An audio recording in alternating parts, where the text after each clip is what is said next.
গবেষণা সংস্থা নাসা। সম্প্রতি তাদের একটি গবেষণায় উঠে এসেছে মহাশূন্যে প্রতিনিয়ত শব্দ হচ্ছে।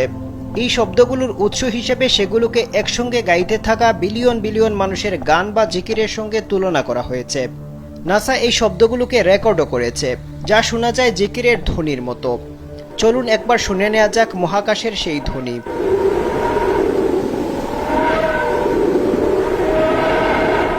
অথচ প্রায় 1400 বছর আগে মহানবী হজরত মুহাম্মদ সাল্লাল্লাহু আলাইহি ওয়াসাল্লাম এই শব্দের বর্ণনা দিয়েছিলেন, যা এখন নাসার গবেষণায় প্রমাণিত হচ্ছে। রাসূল সাল্লাল্লাহু আলাইহি ওয়াসাল্লাম যখন মিরাজ থেকে ফিরে আসেন, তখন তাকে সাহাবীরা প্রশ্ন করেছিলেন, হে আল্লাহর রাসূল, আপনি মহাকাশে কি দেখে এসেছেন? জবাবে রাসূল সাল্লাল্লাহু আলাইহি ওয়াসাল্লাম বলেন, আমি যা দেখেছি তা তোমরা দেখো না, এবং আমি যা শুনেছি তা তোমরা শোনো না।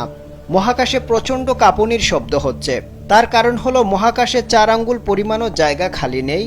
সবখানেই ফেরেশতারা সিজদায় আছেন এবং আল্লাহর জিকির করছেন। নাসার গবেষণায় দাবি করা হয়েছে, মহাকাশের বিভিন্ন কোণা এবং নক্ষত্রের রেডিয়েশন থেকে এই শব্দের উৎপত্তি হয়, যা ইলেকট্রোম্যাগনেটিক ওয়েভ আকারে থাকে এবং পরে শব্দ তরঙ্গে রূপান্তরিত হয়।